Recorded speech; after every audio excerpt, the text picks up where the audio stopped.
Bismillahirrahmanirrahim. Alhamdulillahi rabbil alamin wa salli wa sallim ala ashrafil anbiya'i wal mursalin nabiyina Muhammadin wa ala alihi wa ashabihi wa man tabi'ahum bi ihsanin ila yawmiddin wa ba'd. Fillimisht falenderoj Allahun azza wa jalla i cili na mundsoi që të shihemi sërish.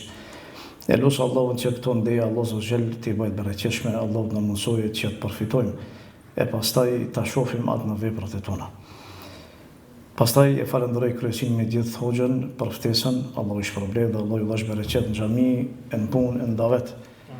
Allahu subhanahu na ruaj gjithëve nga fitnet edhe nga problemet që i shohim në përditshmërinë tonë, për shkak se ato gradualisht po na prekin imanin edhe po na zbehin, po ne nuk pëhetojmë.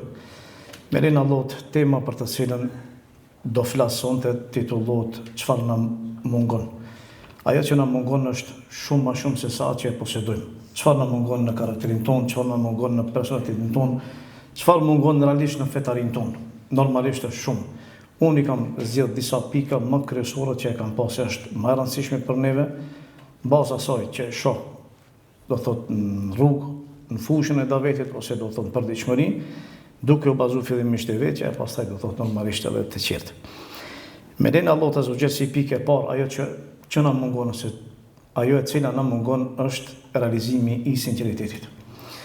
Kur arrihet sinqeriteti, arrihet çdo gjë, përmirësohet çdo gjë.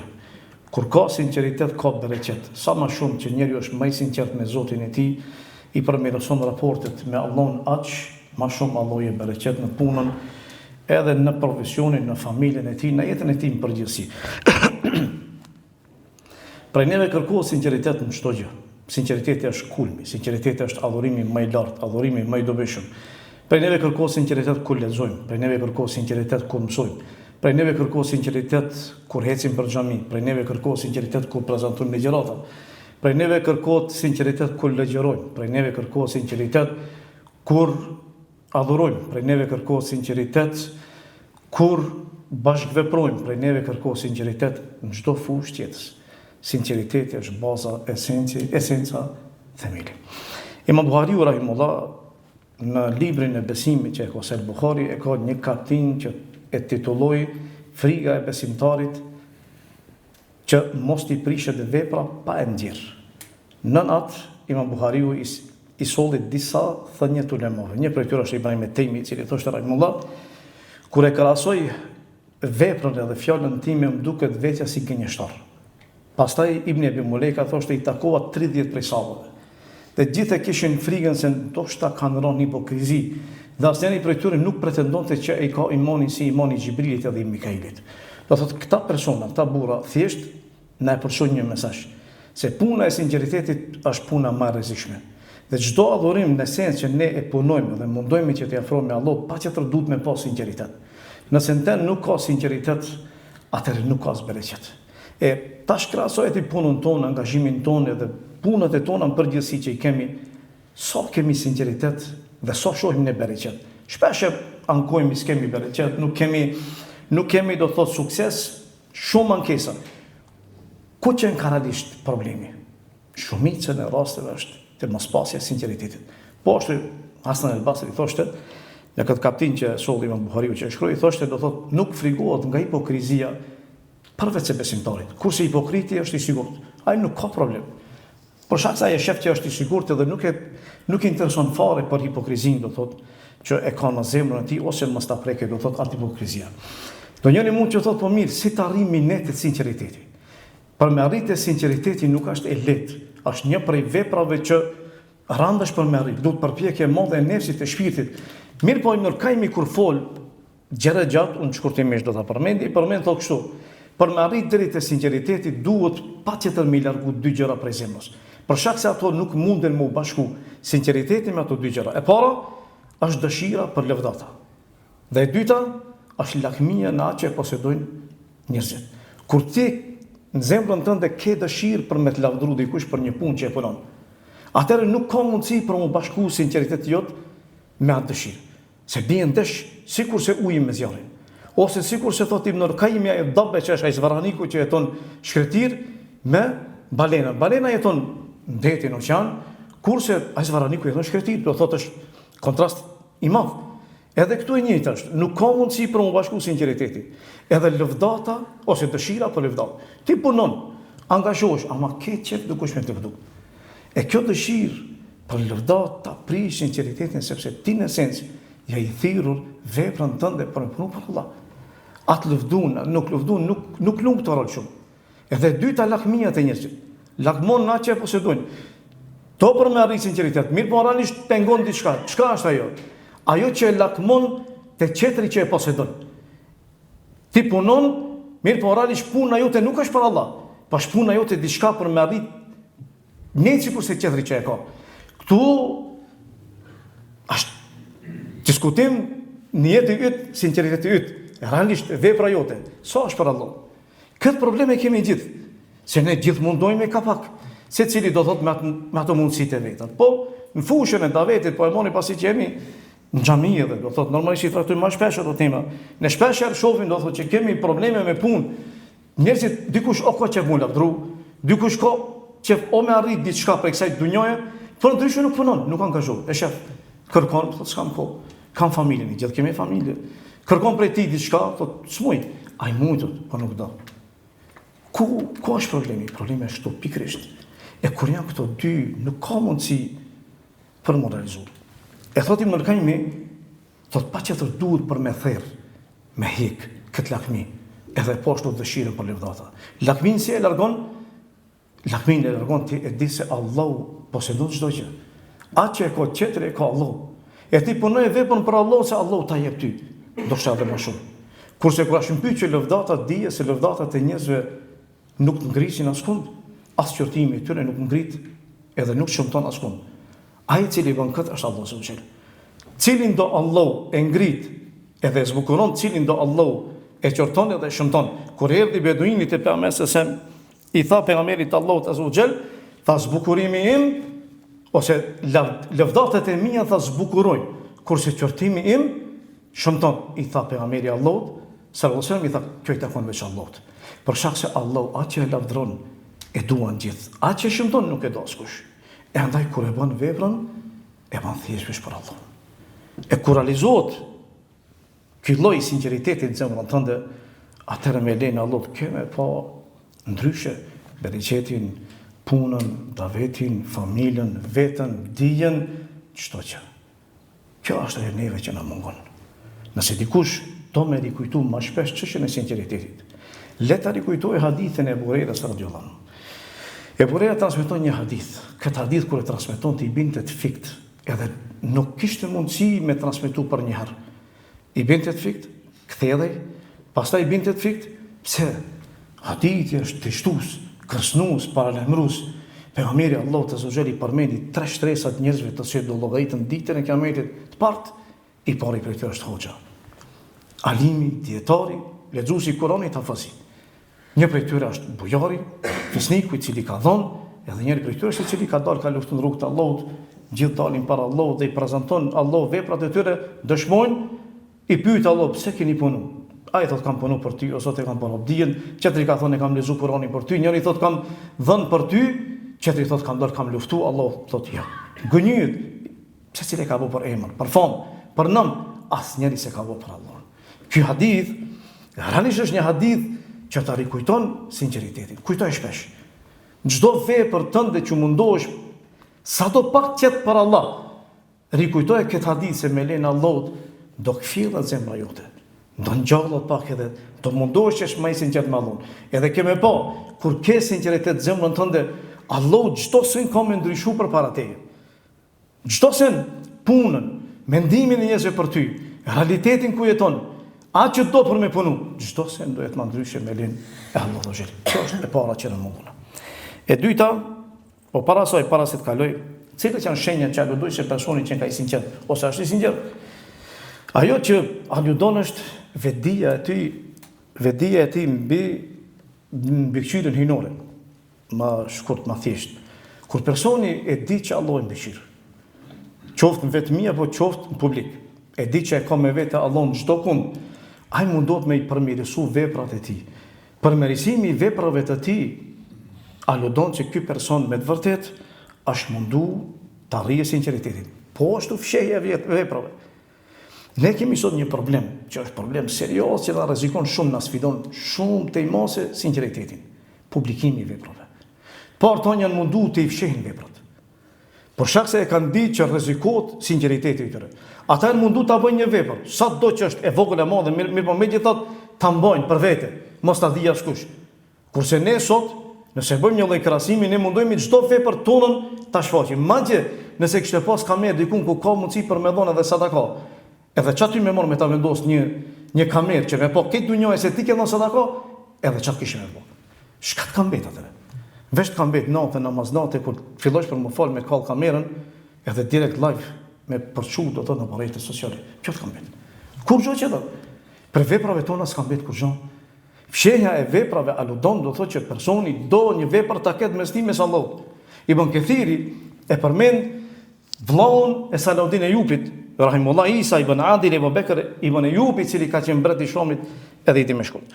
Thot për të që ka qenë do thot mbret i drejt, i ka dosh dietarët, e ka dosh gjuhën arabe, është mundu ti respektojë dietarët, edhe në periudhën e tij janë punu shumë libra, janë realizuar dhe kanë dalë në dritë. Ka qenë me dhëbin Hanefit, as kujdes për të, thotë shpesh herë ka përmend, ka thonë që unë jam në akiden e tahawil.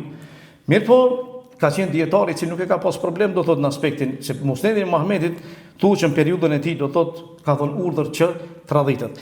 Ai thoshte vet me gojën e tij ka thonë betejën, ndodhim e Damjatit, një për betejëve të njohura historinë islame, e ruaj veç për mua për Allah. E ruaj veç për mua dhe për Allah. E ka bënë një vepër, ka thonë kam arrit ta bëj një vepër të madhe për Allah. E unë e shpresoj që këtë ditën e kiametit kur dal për Allah ta kam me vete. Andaj secili prej neve të ndalet pak edhe le të mendon se ai mungon ky element apo jo, kjo është e para. E dyta që na mungon është shembulltyra e mirë. Çfarë do thotë shembulltyra e mirë? Shembulltyra e mirë do thotë që ti t'jesh një shembulltyr që qerë marrin shembull prej teje, marrin mësim, lakmojnë që qenë sikur se ti. Allah Azza për Ibrahimin thoshte inna Ibrahime kana umme. Ibrahimi ka qenë ummet. Ummet, qëllimi është Ibrahimi ka qenë një, mirë po ka qenë në rrugën e drejtë. E qertë kanë lakmu që qenë sikur saj, pa e kanë djeg, e kanë pasu. Po ashtu Allah Azza thotë waj'alna lil muttaqina imama. Për ata që e lusin Allahun, robërit Allahut Azza wa thonë o Zot na bëj qemi shëmbëtyr për të devotshmit. Mirë po për të devotshmit për çfarë? Që të kenë nam, të kenë do të thotë famë, apo e kanë kërku për Allahun për shpëlimin e tyre, për shpëlimin e tyre. Shëmbëtyra e mirë, kur gjendet me një shoqëri, ajo shoqëri është shoqëri e begat. Për shkak se ndek ka njerëz që njeriu i merr lakmi, përpara kur ka pas njerëz i tillë, njerëz i ka shpresuar me qenë sikur se ata. Mungesa e shëmbëtyrave çon për me marr dikë tjetër për shëmbëtyr. Fëmijët tonë zakonisht kanë marrin për shëmbëtyr. Një person që luan futboll, një person që luan basketboll, një person që këndon, një person që nuk dihet çfarë fe ka, dhe sa i shturë që është, dhe sa i devijum që është. Mirë po, fëmijët tonë kanë për shembull. Pse për shkak se ai nuk ka pas shëmbëtyr të mirë. Me një shoqëri kur mungon shëmbëtyra realisht, mungojnë shtyllat e shoqërisë. Kur ka shëmbëtyr, atëre e ke dikën i cili merret për shembull. Roli qenit shëmbëtyr nuk është i lehtë. Nuk është i lehtë. E di se cili prej neve pak i cili dallohet me një shoqëri. Pak fetaria jote është bë ma e dukshme, qerton shikoj këtë.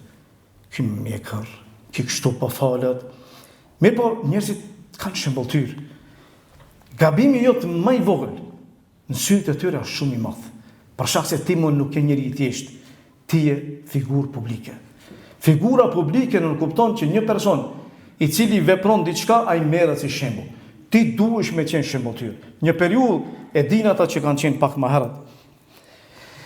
Kur pa fillu suneti që të përhapet në për trevat e tona, njerëzit e kishin një lloj mendimi të mirë për ata shumë. Edhe thoshin, mashallah, këta kanë dalë një lloj shpresë, vallahi. Shpresë. Për shkak se ata janë mësuar me harama sa dush ka pas çdo herë, por nuk ka pasën burra që kanë qenë kapur për fen dhe mu dallu. Në respekt, në sjellje, në çdo gjë. Mirë po me kohë është zbe. Kush e ka zbe? E kemi zbe në vet, për shkak se ne nuk nuk e kemi luajtur rolin e shëmbëltyrës mirë, realisht as e kemi kuptu. As me familjarët e tonë, as me shoqërinë ku kemi jetu, as me familjen tonë rrethin më të ngushtë. Ne e kemi humb autoritetin, e kemi humb dinjitetin dhe sot nuk kemi ftyrë dikujt t'i themi se ne jemi shëmbëltyra më e mirë. E andaj kur humb shëmbëltyra, humbet çdo gjë në shoqëri. Transmeton mes rrugë dhe thot: erdhi një grua të Abdullah ibn Mesudit. Edhe e pyeti Abdullah ibn Mesudin, ta kam dëgjuar ka lajmin se ti po e ndalon gruan të i shtoje flokët e saj që i ka të vetat me flokë do të shtesjen artificiale. I tha po. Tha ku e ke gjetë aty në libër, në Kur'an edhe në Sunet? Tha po, e kam gjetë edhe në Kur'an edhe në Sunet. Tha ku? Tha në Kur'an a e ke lexuar tha ajetin wa ma atakum ar-rasulu fakhudhuhu wa ma nahakum anhu fantahu. Atë që urdhëron pejgamberi, merrni. Atë që ndalon, largoni prej saj. Tha po. Mirë, Suneti tha pejgamberi Allahu azza wa jall ta ka ndaluar që të shkulen vetullat. Po ashtu të hapet hapësirë mes dhëmbe për zbukurim. Dhe po ashtu ajo grua e cila i zgjat flokët e saj me flokë artificiale, dhe po ashtu ti bëhet të tosh përveçse për ilaç. E i tha mirë, tha tamam, të qenë tash, shumë është interesant. Kjo grua çfarë i tha? Kam dëgjuar se njëra prej grave tua e bën këtë. Pse? Ti thira, po? Ti thu kjo është haram. Ama nëse ti e vepron, ose të familjen tonë e veprot, mos kujto se njerëzit nuk janë shmendur. Ata të përcjellin, ani që duket se neglizhojnë. Jo. Ti jenë në lupën e tyre. Tha Abdullah ibn Mesudit, tamam, hynë tha në shtëpi time, edhe shikoje. Kur hyri brenda, e pa që nuk kishte asnjëra prej grave, ashtu siç kishte pas dëgjuar, atëherë tha tamam, tha qenë ka tha. E vërtet se fjalët e tua që kanë sakta dhe nuk janë sakta të tyre që i kanë transmetuar. Nëse bje autoriteti, edhe bje shëmbëltyra, atëherë do thot bie çdo sen. Lejthi bën sat. Thot isha në Medinë në kohën e Haxhit. Shkaku i xhilirëve, atëherë kanë pas mjete transporti, do thot asaj periudhe, të rrugët e Medinës ishin pas mush me ple. Edhe tha, unë i kisha dy par meste me vete, edhe kur shkova te xhamia tha i heka një par. Edhe më tha Yahya ibn Sa'id al-Ansari, tha o Lejth, tha mos bëm kështu. Ose mos shohin njerëzit kështu. Për shkak se ata mendojnë, ai ka pas dy par, i ka ikë një par, i kanë metën një par. Njerëzit çfarë mendojnë? Mendojnë se ai ka hesë për ple, edhe ka ardhur në xhami ashtu. Mos shohin njerëzit se ti je imam, ti je i cili ndiqesh, edhe në këtë rast ti je shembulltyr. Ishte Imam Buhariu me një mëjlis. Mëjlisin Imam Buhariut, rahimullah, njëri prej pranishmeve ishte pas me disha mekrën e tij. Edhe e mori prej mekrës, e hodhi do thot në tepi, në xhami, në tokë. Imam Buhariu e pa. Momentin që ata ishin pak më neglizhent tjerë, të angazhuar me çështje tjera, shkoi e mori ata dhe e futi në xhepin e tij. Edhe kur doli jashtë e mori edhe nxori hedhi në rrugë. Nëse mjekra qenë ka diçka që nuk duhet me pas diçka dhe toka e xhamis nuk ban. Ama nëse e ban ti atë, atëherë çfarë shembulli kelon? Nuk kelon shembull të mirë. Prezenca e shembulltyrave të mira ndikon shoqëri, edhe njerëzit kanë qejf me ndejt me ta. Ata që qëndrojnë me ta edhe përzihen me ta përfitojnë. Dëgjoni këtë rast me Imam Ahmedin rahimullah. Ebu Ubejd el-Qasim ibn Salam rahimullah. Shkoi te Ahmed ibn Hanbali rahimullah. Kur hyrin brenda e përqafoi, edhe i tha ulu te vendi i tij. E i tha o imam. Tha po më thumu ul te vendi yt. Ti je më meritori, ne dimi gjithë argumentet se ti je më meritori. Edhe i tha Ahmed ibn Hanbali rahimullah, i tha, shiko, kjo çështje mbetet mua. Nëse unë dëshiroj që ti të ulesh ose musafiri të ulet, tamam. Nëse dëshiroj unë, mirë pash me lejen time. E i tha vetës, i tha, mere këtë dobi. E dyta që e përfitoj, tha pasi që ula edhe i thash, o imam, ti e meriton me armë të si tu ma shpesh. Je imam i madh, je njeri i cili përfiton prej teje. Çfarë i tha Imam Ahmedi? Imam Ahmedi tha, nuk është ashtu. Tha ka njerëz që nuk i takoj, rrallë, një herë vit, po dashurinë për ta e kam shumë të madhe. Më të madhe se sa ata që i takoj disa prej tyre në përditshmëri. Do thotë që dashuria nuk matet me takime të shpeshta. Dashuria matet me atë që njeriu janë gjenë në shtëpinë e tij dhe nëse takon rrallë, E i tha vetvetes tha, edhe këtë dobi. E treta tha, kur u ngrita prej asaj ndeje, u ngrit edhe me mu Imam Ahmeti. I tha, ku po shkon? Tha, po të përcjeli. I shkoj deri te dera. Tha, për shkak se vizita e plot, edhe mikpritja e plot është përcjellet musafiri deri te dera. Tha, kjo e treta. I mora tha këto 3 dobi. Kështu ata e konsideronin shëmbëtyrën e mirë, dhe kështu ata e mendonin e kishin mendjen e tyre. Nëse ti pi cigare, si ka mundësi mi thonë te vladi tanë nesër mos e pi cigaren. Nëse ti nuk e fal namazin, si priti për filmastan, ti mi thonë fale namazin. Nëse ti nuk ke mbules, një grua muslimane cila nuk ka mbules, si mundet mi thonë vajzës saj, ndoj mbulesën. Çfarë do t'i thot vajza? Po ti ku e ke? Ti mundesh me arsyetu me arsyetime të ndryshme, megjithatë nuk ke shëmbëtyrë. Për fëmijë shembulli më i mirë ose shëmbëtyra më e mirë është prindi. Krejt në varet ti çfarë shembulli jetë e fëmia yt. Nëse ti me të vërtetë je shëmbëtyrë i mirë, atëre me lenë Allah të për fëmijës pritet diçka. Po ajo që po du ta përcjell si mesazh. Për neve a shumë e rëndësishme me qenë shëmbëtyra të mirë në shoqëri. Ne kemi nevojë shumë, shoqëritë tona kanë shumë nevojë për neve. Ma shumë se na që mendojmë, po veç duhet pak angazhim, sinqeritet, edhe punë që me të vërtet të lëmë shembull për ta qetur. E treta, e cila na mungon, është qëndrueshmëria në fenë Allahut. Me qenë musliman është dhunti, nuk ka mirësi më të madhe se sa me qenë musliman. Me qenë i qëndrueshëm fe, është mirësi shtesë që Allah nuk ja jep kujdo, udhëzimi vije, mirë po udhëzimi nuk mbetet konstant. Nëse ti mendon se je uzu për shkak se e ke kuptu dritën e Allahut, edhe ke kuptu se duhet përmes, pa qëtër duhet punë, përndryshe nëse qëndron me një vend, atëre dije që bie, sikur se që bie imani, bie dhe udhëzimi. Nëse ti nuk kapesh për fenë Allahut, atëre normalisht që udhëzimi jo do bie. Kur bie udhëzimi, atëre ndryshon edhe perceptimi, pikpamjet, bindja, ndryshon veprat e ti, ndryshon parimet e tua, deri gjesenet i ki pas halal, pastaj i ban haram. Haramin e ban halal, i ndryshon parimet. Prandaj thoshte Hudhaifa radhiyallahu anhu, thoshte kujdes nga larmania në fe. Për shkak se larmania në fe është e rrezikshme, edhe ajo është e cila e prek godet besimtarin, dhe është fatkeqësi shumë e madhe. E kur ka njeriu sinqeritet dhe ka stabilitet në fenë e Allahut, atëherë kemë gjetë një burr i cili qëndron tamam, stoik, i qëndrueshëm parimet e tij edhe në fenë e tij. Te ne problematik e kemi këtë. Për shkak se disa prej perceptimeve ndryshe që pas merren. Pastaj kanë ndryshu gradualisht, tash apo shak argumenteve, a për shak bindjeve tua, a për shak qëndrimeve tua ti vetë di. Mirë po, stabiliteti yt i cili ka qenë më herët, që ka qenë ngjashmëri me sunetin, sot nuk e ke. Sot kanë ndryshu.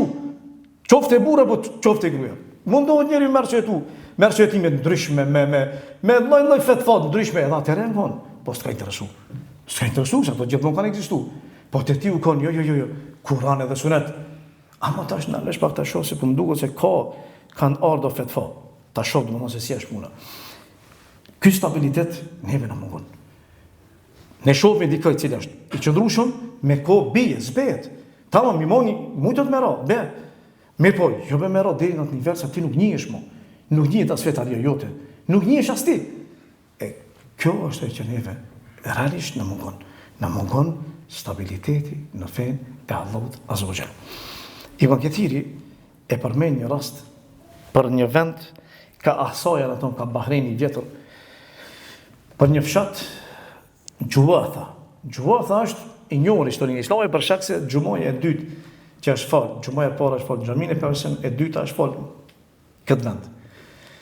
Pas vdekjes së Pejgamberit, njerëzit disa e kanë praktikisë fenë. Edhe në mesin e tyre ka pasur që e kanë praktikisë fenë. Kanë deviju. Por shkak se kështu e kanë perceptuar ata. Ata e kanë perceptuar Islamin, ekzistimi i pejgamberit, Islam, mos ekzistimi i tij, s'ka Islam. Kështu disa e perceptojnë çështjen e Islamit edhe e lidhin qëndrueshmërinë, e lidhin me individa. Nuk e lidhin me Islam, nuk e lidhin me Allah, po e lidhin me individ ose me interes. Momenti që hupa ai person ose ai interes përfundon çdo sen.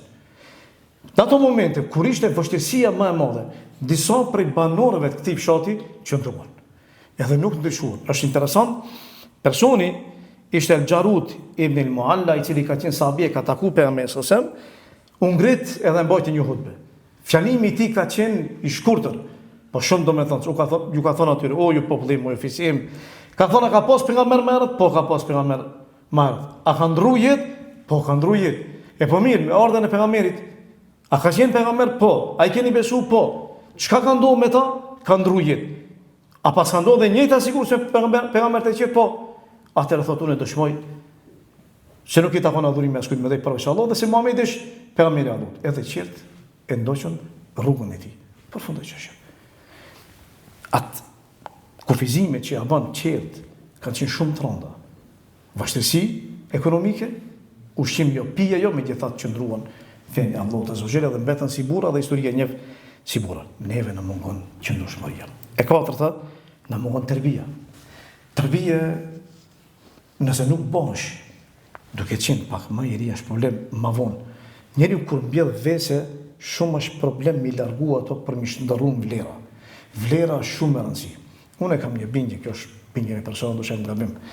Për mua më e rëndësishme është mi mbjell fëmijës vlerën se sa më mësu Kur'anin. Për shkak se kur jam mbjell një vlerë fëmijës, fëmia e mban i sinqert, i drejtë, pesnik, nuk traton, nuk mashtron. Ti mund të mësu Kur'anin, ai mund të më bëj faz, ama në serviet, traton, të mashtron. Edhe pse është afos, s'ka lidhje kjo. Hajrën e kam mësuar për mendsh. A më vlerën se në merr. Për shkak se është rrit me një edukat tjetër. Neve shka në mungon edukata. Ndoshta kiuzim, ki dije, informacione, ama s'kibe tërbije. Kush ka tërbije? E nuk ka dije, tërbije e ti e mbulon mangësit e dijes e ti. Kush ka dije, edhe nuk ka tërbije, atëre, mos tërbije e ti, atë shëmton. Për shkak se edhe diturin e ti, as kush nuk e merr. Tërbija është shumë e rëndësi. Kush posedon tërbije, realisht e ka çdo gjë. Ne kemi nevojë për një ndërtim shpirtit ton, personalitetit ton, që të stabil. Me tërbije, me edukat. Nana Imam Malikut e pa dërgu, Imam Malikut marrat, edhe i thoshte para se më mor dije, shko mësoj tërbijen. I kanë marrë, i kanë çu kanë det me xhallah me dietar, ose me njerëz që janë njohur për tërbijen e tyre. Të mësohen, të edukohen, të bëhen tërbije me ta. Se dija mirët me linallu, kur dësh, ama tërbijen sa në merr. Për shkak se tërbija, edukata, është një proces i cili zgjat deri në vdekje. Vazhdueshmëri, non stop, vazhdimsi kije, ballafaqime me nefsin, probleme me ato vese, joshje, e non stop, tërbija, edukat, këdhendje, e kështu me radhë. Përmesa se shkurt që mos të hyjnë detaje. Kur edukante sabët, edukante me një formë do të thonë edukative, e cila ka qenë reale, që njeriu ta kuptojë realisht se çka ndodh me të. Një prej atyre rasteve është rasti i Khabbab ibn al-Arth. E dini gjithë ku i shkuaj, ku përmesa se mi tha ja Rasulullah, vështirësi, s'ka që janë bojnë. Krizë ekonomike, sfida, tortura, gjitha. Përmesa se më jasjaroj qartë. Nuk i tha jo, kështu, jo. Të ata që kanë qenë para juve, ata e kanë pas maran, i kanë marrë, i kanë shtim tokë, e kanë marrë sharën, i kanë do përgjys, e kanë marrë si lloj tërfuki, hekur do thot, edhe ja kanë hek, ja kanë rrep lëkurën, mirë po kanë qëndru. Kanë qëndru. Na se kemi me këto, asë një nëse kemi. Se vallë me pas një në pektime piktuj që a këshme mbojt islamin ajo. Ama ata kanë qëndru. E Khababi e kuptoj mirë, ali shka të më thonë për mësën. Mirë po thaj e pëngut në, ka mërë kohë, kur të heqin muslimat lirë, prej Sanas, Hadremutit, kanë me shku, kanë me utu, nuk kanë me pas problem. Ama më suhët, ka dalë. Se vjen qëto se në vendin e vetë me lejnë Allah Gjellim. E pesta dhe kjo e fundit, aje që në mungon, është vepra me dije. Vepra me dije.